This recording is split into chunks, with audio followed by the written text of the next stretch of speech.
Time now for a review of the international press. And Tika Laurent is here with me to help unravel the headlines from around the world. And let's start with this international backlash over France's burkini ban.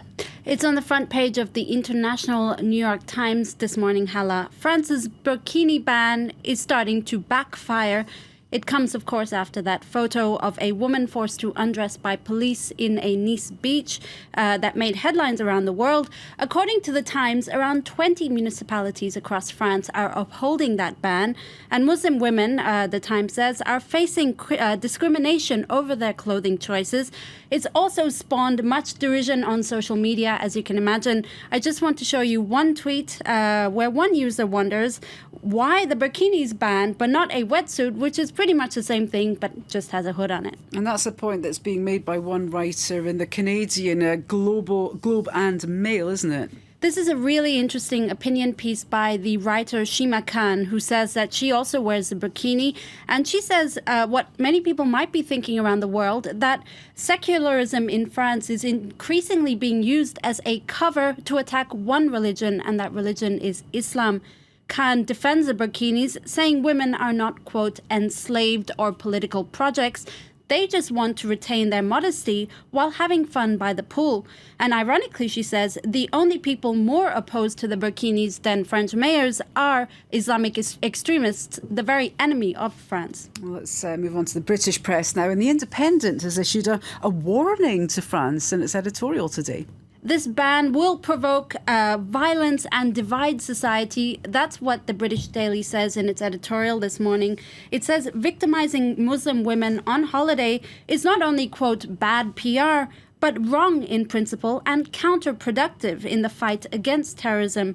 The Independent also says that if we keep going down this path, then there's only one outcome, and that's that France will have its, quote, Rosa Parks moment, where inevitably one woman will refuse to adhere to the ban or will refuse to pay the fine, and this will spawn protests and widespread unrest. Let's move on to another story now, Deepti, and this is certainly one of our top stories this morning. This war against the Islamic State group continuing, and now Turkish-backed fighters they've now liberated the Syrian town of Jarablus.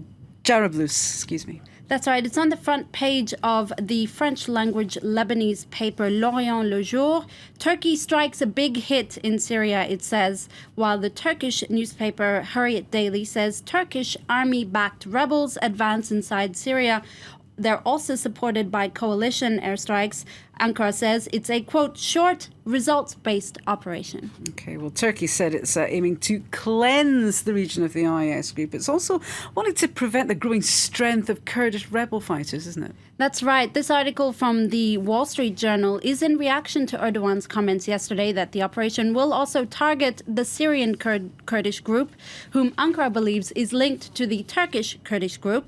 For the Journal, Turkey's real aim is to prevent the Kurds from forming their own state. But for the newspaper, the real threat is the Islamic State group, and the sooner that Turkey realizes this, the better. Another story that we've been keeping an eye on is, of course, down in Brazil. And the former president, Dilma Rousseff's impeachment trial is beginning today, isn't it? That's right. The Brazilian daily Folha da São Paulo reports that she gave her last speech yesterday before the impeachment trial begins. At this speech, she said she would not resign or give up, saying she's never committed a crime or accepted money through corruption. Now, Rousseff, of course, has been working around the clock to convince senators to vote against the impeachment. And yesterday, she actually got some star power. That's what the Folha also reports. A petition against her impeachment was published yesterday, and stars like Susan Sarandon, Danny Glover, and even Vivienne Westwood signed this petition. OK, well, let's end on a different note entirely. And this is for our viewers who love romance novels or are afraid to admit it. So some good news coming your way, and that's according to the Guardian newspaper. Well, many might consider romance novels smutty, but the Mills and Boon series, which is probably one of the most famous, should actually be considered as feminist texts. That's according to a professor in a British university. Now, these books are often derided as being formulaic and archaic, but for Professor Val Derbyshire, who's a romance novel tragic, she says they're actually very forward-thinking. For one thing, they tackle difficult subjects like rape, but they also almost always force the male protagonist to change his ways to be with his desired woman. And what better show of feminism than that? Well, that's one way to put it, certainly. Not sure if we would all agree with that, but thank you for that, Deeptika Laurent.